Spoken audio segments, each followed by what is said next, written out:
اعوذ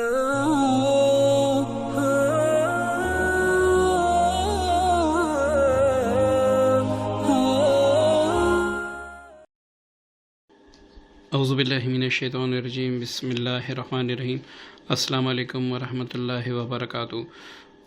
پیارے دوستو، صرف ایک تسبیح جس کو آپ مسخر کرنا چاہیں گے وہ آپ کے بنا نہیں رہ سکے گا، اور انشاءاللہ اس عمل کو آپ جب کریں گے بھی تو اس کے جو فوائد ہیں وہ آپ کے سامنے ہوں گے۔ اب دوستو، اس کے لیے آپ کو، اگر آپ واقعی کسی کو مسخر کرنا چاہتے ہیں، وہ آپ کا دوست ہیں یا آپ کا آفیسر ہے یا پھر کوئی ایسا بندہ ہے جس سے آپ کام لینا چاہتے ہیں لیکن وہ آپ کا کام نہیں کرتا، اب آپ اس کو تسخیر کرنا چاہتے ہیں۔ دوسری بات یہ کہ تسخیر کا یہ عمل انشاءاللہ اتنا تیز ہوگا کہ بس آپ ایک ہی تسبیح پڑھیں گے وہ شخص آپ کا مسخر ہوگا، لیکن اس میں آپ یہ خیال رکھیں کہ اس عمل کو آپ نے کسی لڑکی کے لیے، اس کو تسخیر کرنے کے لیے، اس سے ناجائز فائدہ لینے کے لیے نہیں کرنا۔ میں منع نہیں کرتا، آپ کریں، لیکن اس کے جو برے اثرات ہوں گے انشاءاللہ آپ جب تک زندہ ہیں اس سے آپ جان نہیں جڑا سکیں گے۔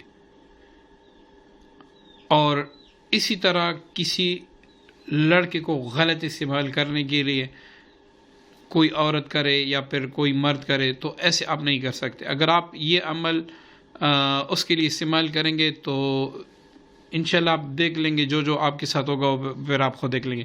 چلتے ہیں اپنی ویڈیو کی طرف۔ آپ نے کیا کرنا ہے، ایک چینی کی پلیٹ لینی ہے۔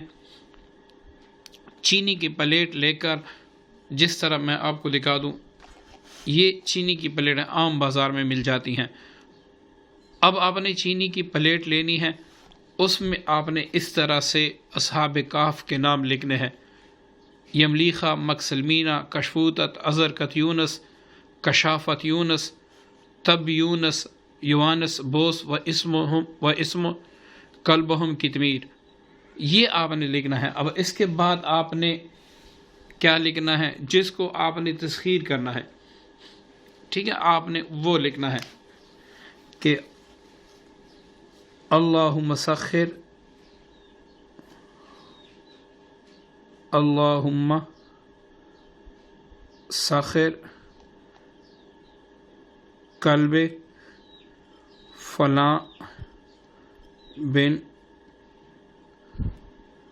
فلاں۔ یہاں پر اگر آپ کو اس کے والدہ کا نام معلوم نہ ہو تو والد کا بھی لکھ سکتے ہیں، یا پھر اگر اس کی کوئی ملازمت ہو تو فلاں آفیسر یا فلاں جس کی وہ ڈیوٹی ہو، وہ آپ، جس کا عہدہ ہو وہ آپ لکھ سکتے ہیں، ٹھیک ہے۔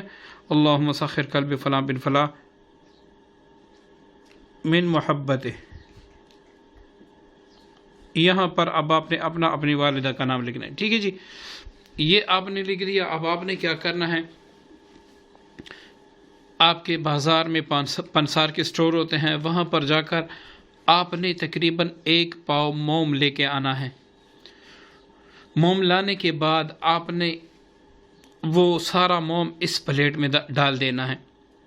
اب اس پلیٹ کو آپ نے ہلکی آنچ پر رکھ دینا ہے اور اس میں تقریباً حسب ذائقہ تاکہ موم میٹھا ہو جائے، اس میں آپ نے شکر، چینی ڈال دینی ہے۔ اب جیسے ہی موم سارا پگھل جائے تو آپ نے اس کو اتار دینا ہے، آگ سے آپ نے نیچے اتار دینا ہے۔ اب آپ نے کیا کرنا ہے کہ جیسے آپ نیچے اتار دیں تو لازماً بات یہ گرم ہوگا، آپ اس کو ہاتھ نہیں لگا سکیں گے۔ کسی بھی چیز کی مدد سے آپ نے یہ لکائی مٹا دینی ہے تاکہ اس کے ساتھ، موم کے ساتھ بالکل یہ مکمل لکائی شامل ہو جائے۔ اس کا میں دن بھی بتا دیتا ہوں، آپ ویڈیو پوری دیکھیں، درمیان میں دن بھی بتاؤں گا، وقت بھی بتاؤں گا کہ آپ نے کس وقت کرنا ہے تاکہ آپ کو صحیح تاثیر دے سکے۔ تو اس طریقے سے آپ نے سارا موم مٹا دینا ہے۔ اب اس کو یہ لکھائی مٹا دینی ہے، اب اس کو آپ نے رکھ دینا ہے، ذرا ٹھنڈا ہو جائے تاکہ آپ اس کی گولیاں بنا سکیں۔ تو اس کی آپ نے 35 گولیاں بنانی ہیں، جیسے دانے ہوتے ہیں نا تسبیح کے، آپ نے 33 دانے بنانے ہوں گے۔ اب 33 آپ دانے بنا کے اس کو آپ کسی دھاگے میں پرو دیں۔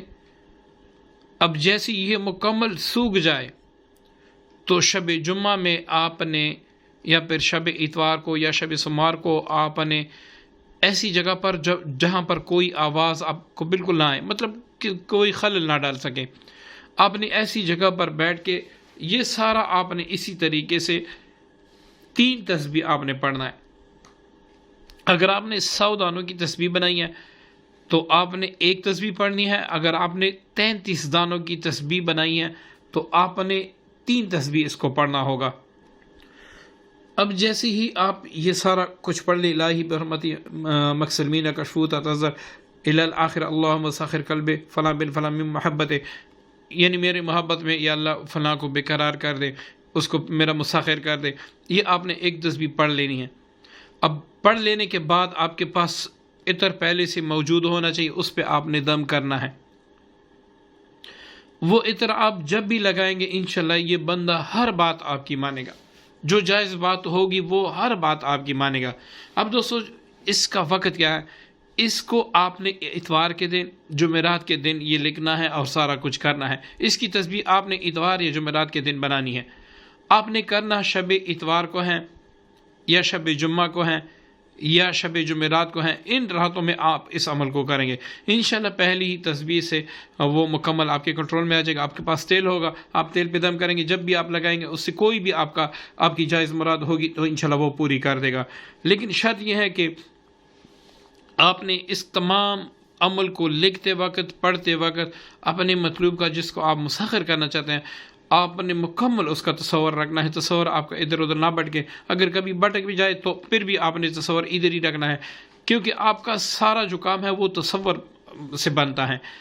یہ اس چیز کی پر جو اللہ تعالیٰ نے جن کی ڈیوٹی لگائی ہوتی ہے وہ آپ کے ذہن کو دیکھتے ہیں، آپ کے ذہن میں کیا ہے، آپ کے تصور میں کیا ہے۔ تو جب آپ کا تصور پختہ ہوتا ہے تو آپ کا کام بھی پختہ ہوتا ہے، جب آپ ادھر ادھر کی سوچتے ہیں تو آپ کا کام بھی نہیں ہوتا۔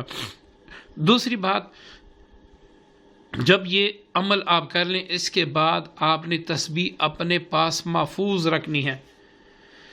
جب کبھی دوبارہ ضرورت، مگر جو آپ نے عطر دم کیا اگر آپ کے پاس وہ ختم ہو جائے، اب دوبارہ آپ نے عمل کرنا، تسبیح آپ کے پاس اس شخص کے نام کی پہلے سے تیار ہوگی، دوبارہ آپ اس طرح کریں۔ اگر آپ کو دوبارہ تسبیح کی ضرورت نہیں تو جا کے آپ اس کو قبرستان میں دفن کر دیں، آپ کا عمل مکمل ہوا۔ انشاءاللہ 1 کی تسبیح کافی ہوگی، اگر پہلے دن کچھ اثرات کم ہوں گی تو ضرور، اگر کم ہو تو بے شک آپ دوسرے دن میں یہ تسبیح پڑھ لیں۔ اب میں دعوت دیتا ہوں ان بہنوں کو، ان بھائیوں کو جو ظلم و ستم کا شکار ہیں، جن کے ساتھ گھر میں اچھائی نہیں ہوتی یا کسی طرح بھی وہ شوہر کو یا بیوی کو قابو کرنا چاہتے ہیں، وہ اس کو ضرور کریں۔ امید ہے عمل آپ کو پسند آئے گا، دعا میں یاد رکھیے گا۔ السلام علیکم ورحمۃ اللہ وبرکاتہ۔